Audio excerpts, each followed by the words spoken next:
chilly hours and minutes of uncertainty, I want to be in the warm heart of your love and mine, to feel you all around me and to take your hand along the sand. But I may as well try and catch the wind. When sundown pales the sky, I want to hide a while behind your smile, and everywhere I'd look, your eyes would find. So we're here today with Jeanette Wells about her book, The Glass Castle. So why did you name your book The Glass Castle? Well, when I was a kid, my father had this plan to build this giant glass castle that would run on solar energy, and he wanted to build that for the whole family. So it was a big memory we had with him. It always provided a sense of hope that one day, settling down during those nomadic years and skedaddling from town to town. So with that nomadic lifestyle, at what time in your life did you lose faith in the reality of the Glass Castle? Well, when we first got to Welch, Brian and I dug a huge square trench next to our house on Little Harbor Street to use as a foundation. But because we couldn't afford the trash service, we began to temporarily keep our trash in there until we could find a better solution. I lost all faith in the Glass Castle when the pit was full to the brim with trash, and my dad did nothing about it. So you talk an awful lot about your father, so can you tell us a little bit more about him? Well, where do I begin? My father, Rexwald, was a very intelligent man. He knew all sorts of things about physics, geology, math, you name it. He had lots of ideas for breakthrough inventions like the prospector. Prospector was a large, mostly wooden machine that could go through dirt and pick up gold in large quantities. He actually began to build it, but it never got put to use.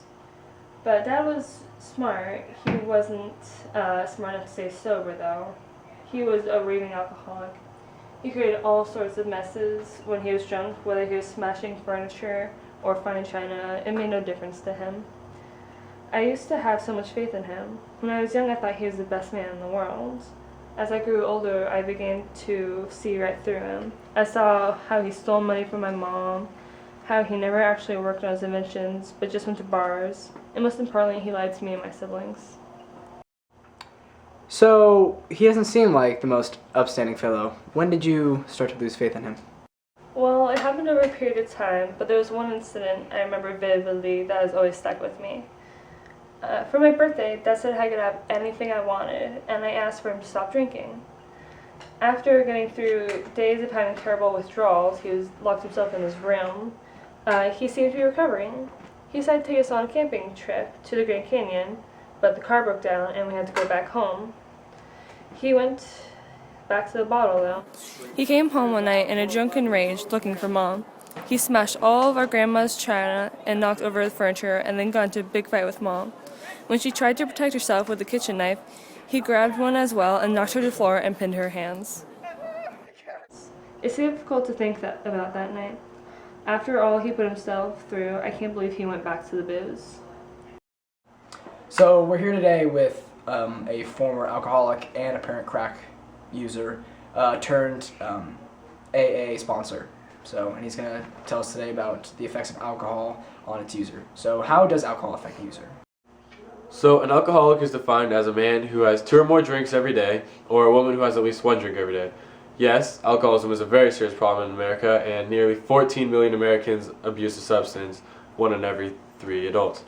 And to answer your question, heavy drinking can increase the risk of certain cancers such as those of the liver, throat, esophagus, and larynx. In fact, alcohol abuse can lead to homicide and even suicide in many cases. So being a former addict, can you tell us a little bit of something about what happens if an addict tries to quit? Right, so generally they will go through days of painful withdrawals. Alcoholics have a physical dependence on alcohol, and if they stop, they can feel a need for it in the same way that they feel the need for food or water. And even if an alcoholic does quit and regain health, he or she is always susceptible to relapse. All right. Thank you for spending your time here today. Thank you for My that. pleasure. So, your father seems like quite the character. What was your mother like? Although Mom was not an alcoholic, she was no better of a parent. She would rather have a crystal vase or some other unnecessary luxury to herself than feed her kids for a week. She was constantly in denial of our situation, always assuming the solution would come the next day without putting any effort into it. So, in your book, there's a quote or from a passage that says, if you want to be treated like a mother, you should act like one.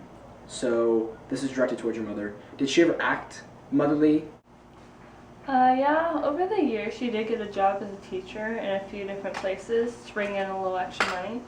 But the money was almost never put to good use. Mom would either use it to buy something for herself, or Dad would steal it from her to spend on booze and gambling. So, your mother seems like an interesting lady. Where is she now? A few years after us kids moved to New York, Mom and Dad followed us and basically lived there as homeless people. When my father died, my mom stayed in their little rundown apartment that they didn't even own, and living as a squatter, and that's where she still is today. Sometimes I would see her rummaging through garbage on the street, always sure she would find something worthwhile. She still does art that nobody ever wants to buy. It's not a glamorous lifestyle, but she's happy in her own way.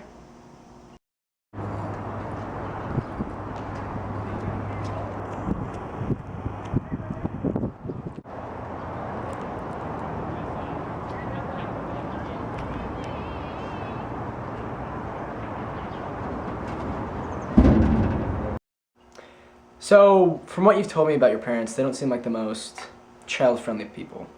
Did they ever abuse you as a child? I would say that, but not in the case most people think of, like physical abuse. Yeah, my Uncle Stanley did try something, and my mom did nothing about it. But I wouldn't say they really did anything physically to hurt us. It was more mental than physical. Go. 1, 2.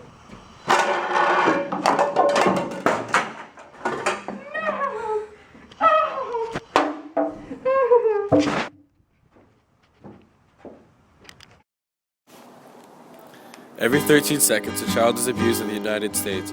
52% of children that are abused here are girls. Emotional abuse, like that of Jeanette Walls, has increased 333% since 1980. In 2010, statistics showed an average of 5 children dying a day from child abuse, and it is not at all just physical or sexual or emotional abuse. A big percentage of child abuse is neglect. There's also psychological maltreatment, medical neglect, and more. And because of such abuse as a child, 30% of these children will go on to abuse their own children as well.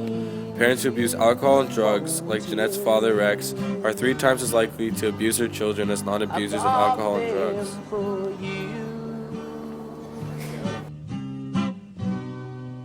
Graceless lady, you know who I am. You know I can.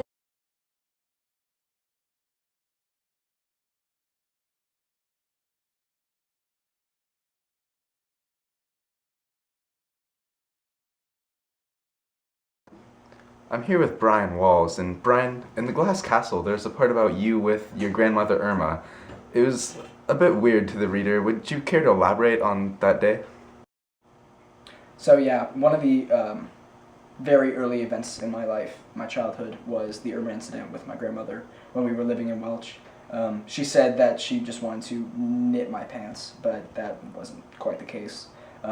When we were alone together, she grabbed me in that place, and it was horribly traumatic on me. Luckily, my sisters, Lori and Jeanette, came in the room and stopped her, and that just caused a whole bunch of chaos and kind of tension between the Welch family and my family.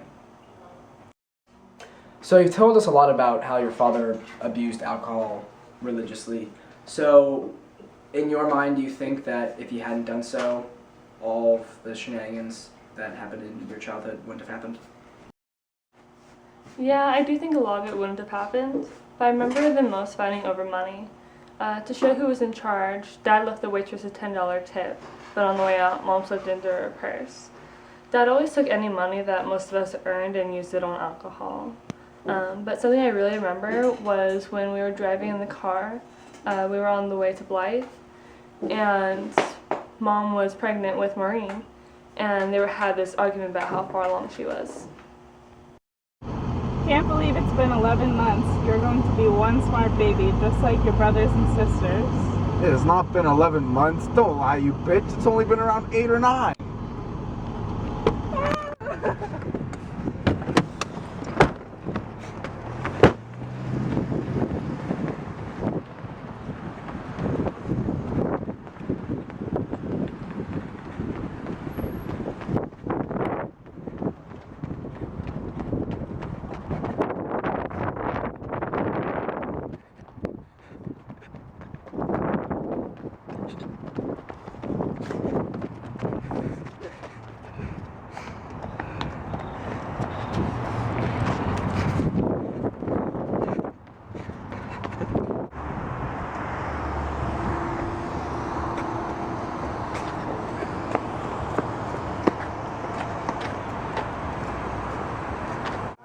So the next thing I want to talk to you about is the way your family lived.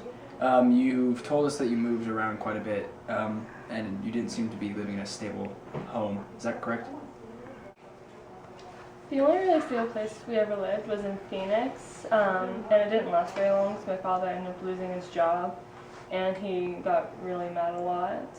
When Dad went crazy, we all had our own ways of shutting down and closing off, and that's what we did that night. So can you describe to us a little more about the other places you've lived, and would you say that you've lived in poverty your entire life? All the places we ever lived were literally falling apart. We usually lived in the worst house in the area, and often without heating or power.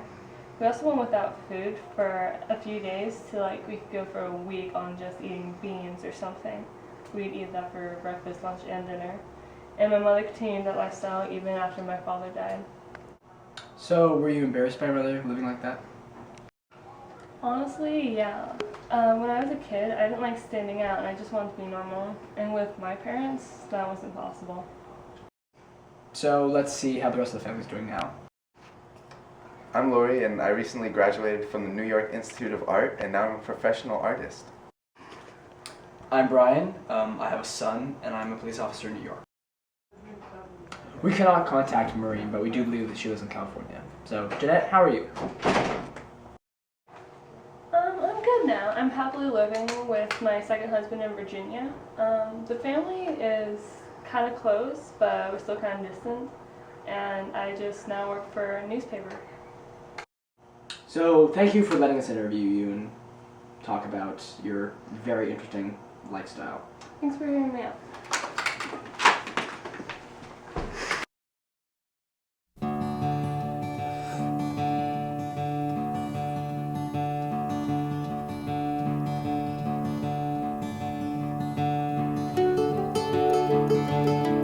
Spend my days with a woman unkind, smoke my stuff and drink all my wine.